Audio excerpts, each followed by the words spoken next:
10वी नंतर स्ट्रीम कशी निवडायची? कन्फ्युज आहात का? चला सोप्या 3 स्टेप्समध्ये समजून घेऊया. स्टेप नंबर 1, इंटरेस्ट म्हणजे आवड. स्वतःला विचारा, मला कोणते सब्जेक्ट्स खरंच आवडतात?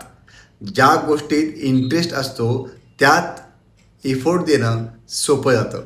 स्टेप नंबर 2, ॲबिलिटी म्हणजे क्षमता. फक्त आवड पुरेशी नाही, त्या सब्जेक्टमध्ये तुमची क्षमता आहे का? Interest plus ability is equal to strong combination. Step number 3, future direction. पुढचा मार्ग, तुम्हाला पुढे काय करायचं आहे? म्हणजे इंजिनिअरिंग करायचं आहे, CA करायचं आहे, डिझायनिंगमध्ये जायचं आहे, बिझनेस करायचा आहे. अशी स्ट्रीम निवडा जी तुमच्या फ्युचरला सपोर्ट करेल. पण एक गोष्ट लक्षात ठेवा, गेस करून नुसतं चालणार नाही. क्लॅरिटीने डिसिजन घ्या.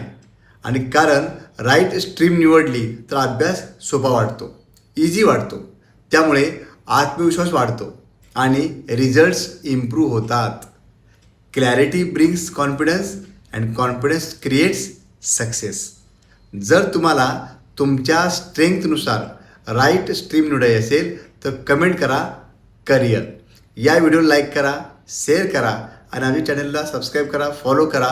भेटूया नवीन व्हिडिओमध्ये एका नवीन टॉपिकसह. धन्यवाद.